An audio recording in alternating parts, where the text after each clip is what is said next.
दोस्तों, प्रकृति ने हमारे शरीर को 5 तत्वों से बनाया है, लेकिन कलयुग के इंसानों ने उसमें एक तत्व और अधिक कर दिया है और वह तत्व है पैसा।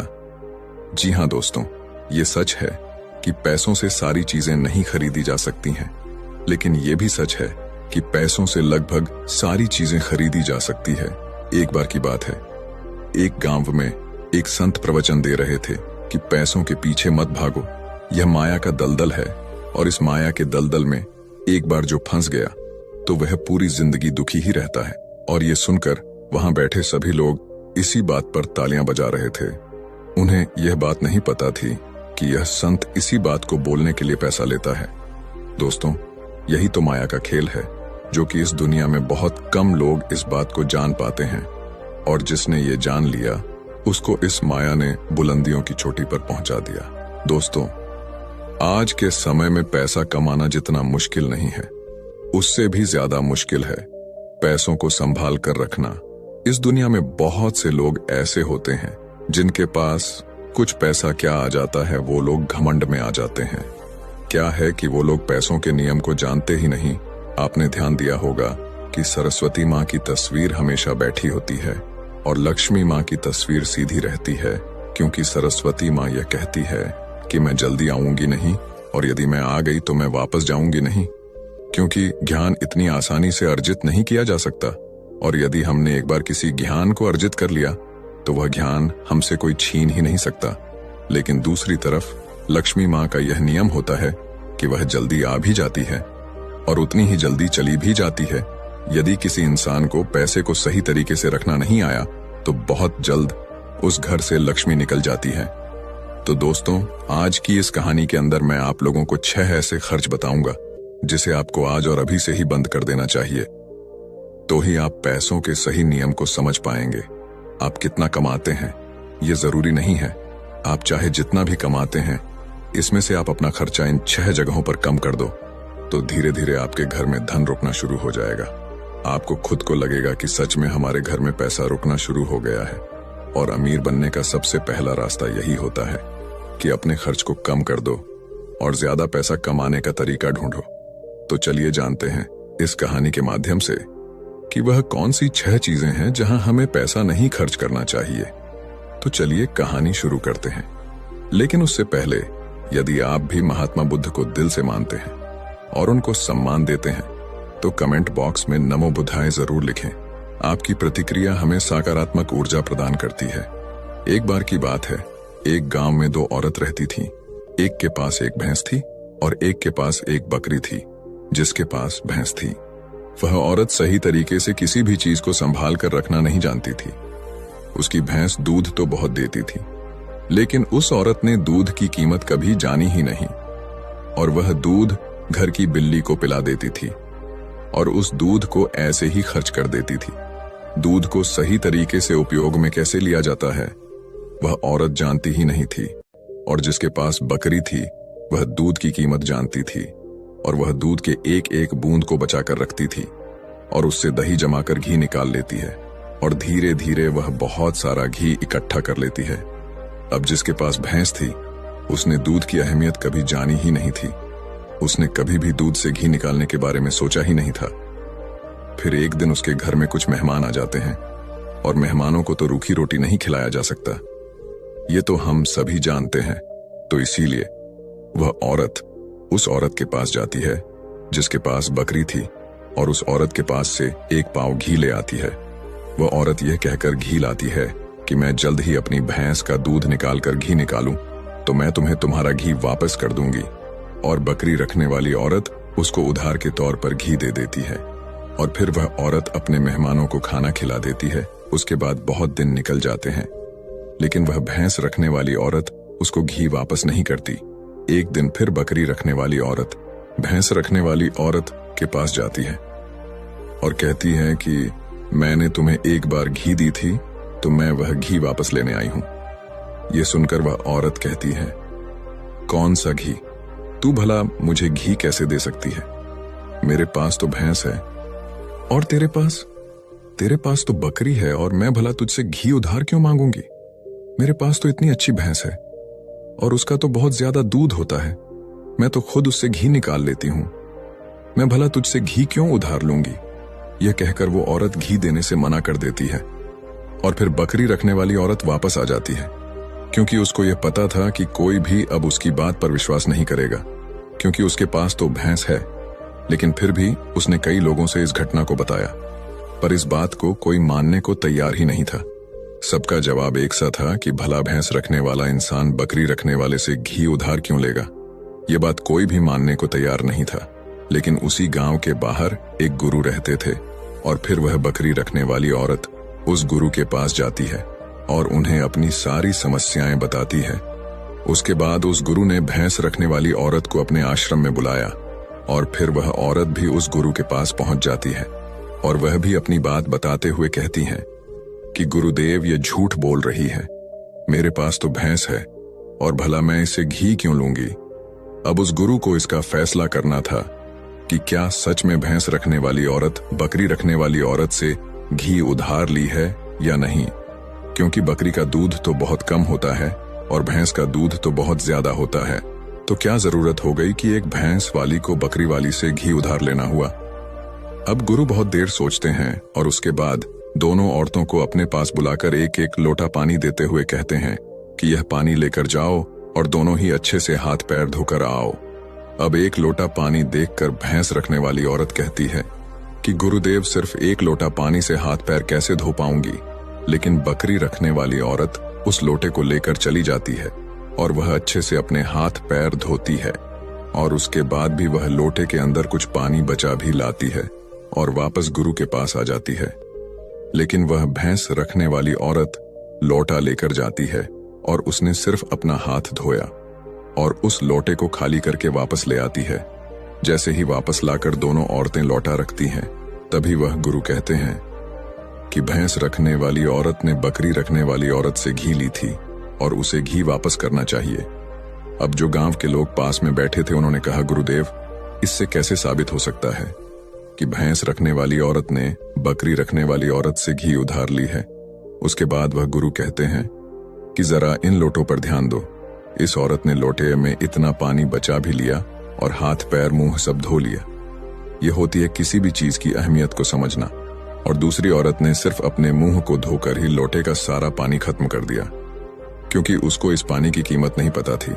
और जिस चीज की हमको कोई कदर नहीं होती, वो भले ही हमारे पास कितने भी हो, वह नष्ट हो ही जाती है, वह खत्म हो ही जाती है। और यदि हमारे पास कोई भी चीज कम है और यदि हम उसको सही तरीके से इस्तेमाल में लेते हैं और उसकी कीमत को जानते हैं, तो जरूर उससे हम फायदा ले सकते हैं। जैसे कि बकरी रखने वाली औरत ने दूध बचाकर उसे मक्खन निकाली और उससे घी बनाई, और दूसरी तरफ भैंस रखने वाली औरत को दूध की कदर नहीं थी, इसीलिए इतना दूध होने के बावजूद भी उसके घर में मेहमानों के लिए घी नहीं था। ये बात सत्य है। उसके बाद भैंस रखने वाली औरत उस गुरु के चरणों में गिर जाती है और कहती है, महाराज मुझे क्षमा कर दीजिए, मैं अभी घर जाकर उसको घी वापस दे दूंगी। उसके बाद वह गुरु कहते हैं कि बूंद बूंद से सागर भरता है। हमारे पूर्वजों ने यह कहावत यूं ही नहीं बनाई कि हमारी छोटी छोटी बचत हमारे भविष्य में एक महत्वपूर्ण लाभ बनकर हमें मिलती है, और यह बात बहुत ही कम लोग जान पाते हैं। और यही बात हमारे घर में लक्ष्मी पर लागू होती है। यदि हम लक्ष्मी को बचाएंगे तो वही लक्ष्मी हमें भविष्य में अधिक लाभ बनकर मिलेगी। तो दोस्तों, ये कहानी तो आपको समझ में आ ही गई होगी। तो आइए अब जानते हैं वह 6 खर्चों के बारे में जो हमें आज से ही बंद कर देना चाहिए। पहला खर्च जो आपको आज ही बंद कर देना चाहिए वो है दिखावा करना। आपके अगल बगल में किसी ने महंगी कार ले ली तो अब आपके मन में जलन होने लगती है कि मुझे भी जल्द ही कार लेनी है, और यही दिखावे का खर्च आपको पूरी उम्र गरीब बनाकर रखता है। दोस्तों, हम में से ऐसे बहुत से लोग होते हैं जो सिर्फ दिखावे के चक्कर में ही बहुत सारा ऐसा सामान उठा लाते हैं जिससे कि दूसरों के सामने अपना रुतबा अधिक हो सके। कार ले लेना, महंगे जेवर ले लेना, महंगे मोबाइल ले लेना, या फिर ऐसी कोई महंगी चीज खरीद लेना जिसकी हमें हमारी जिंदगी में कोई जरूरत भी नहीं होती। और जब उन्हें कोई समझाता है तो कहते हैं कि हम किसी से कम हैं क्या। वह लोग यह नहीं समझते हैं कि इससे हमारा सिर्फ नुकसान होता है, ना कि कुछ फायदा।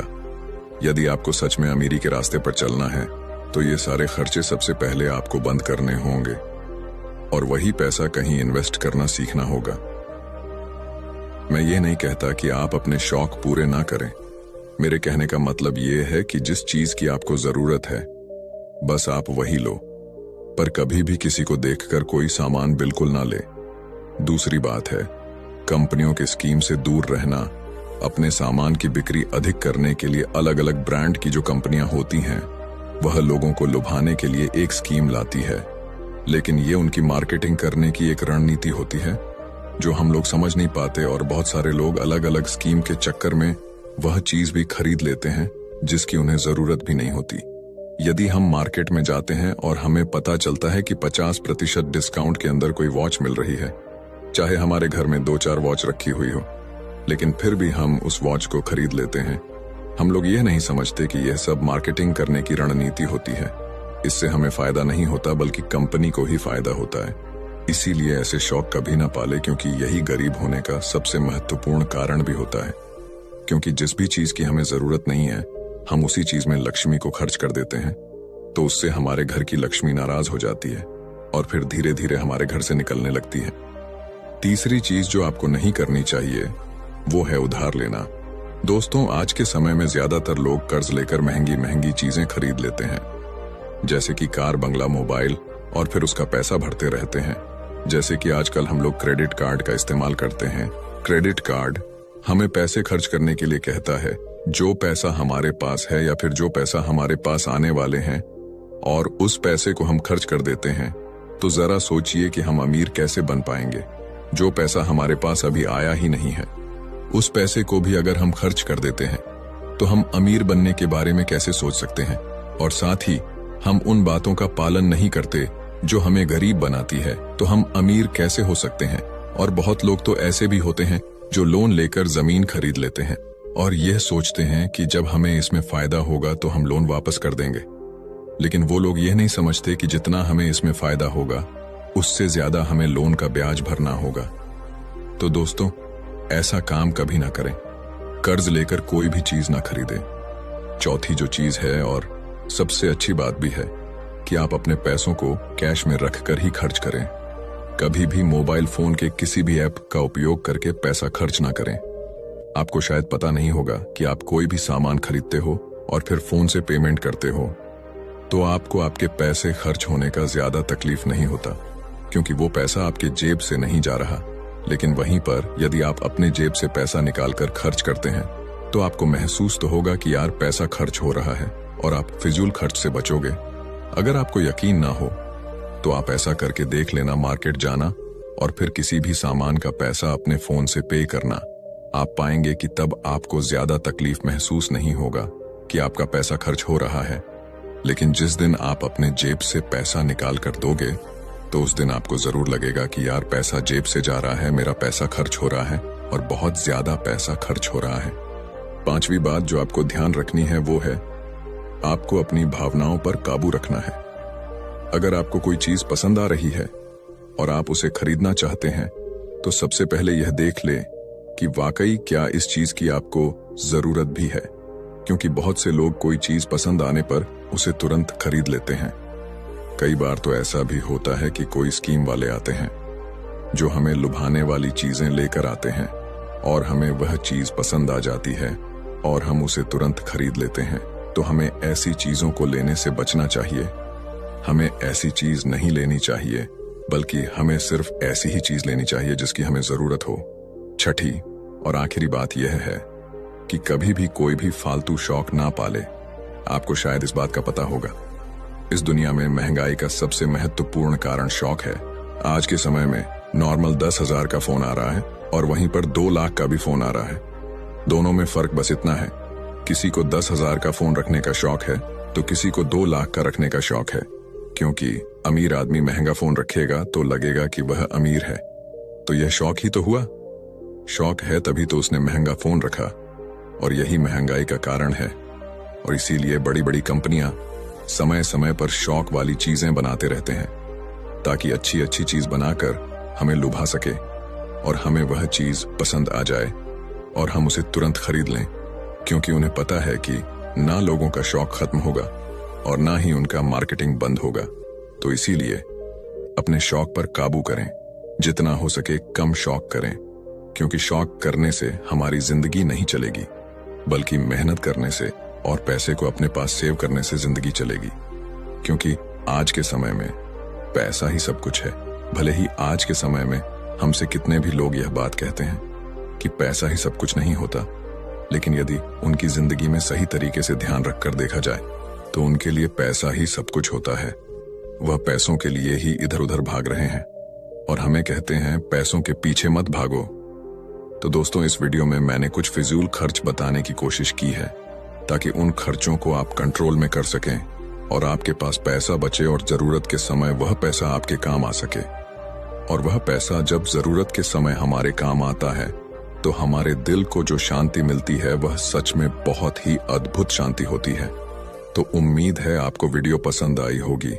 अगर हाँ तो इसे लाइक करें और कमेंट बॉक्स में नमो बुद्धाय लिखें। तो मिलता हूं आपसे अगले वीडियो में, तब तक के लिए खुश रहिए और सीखते रहिए।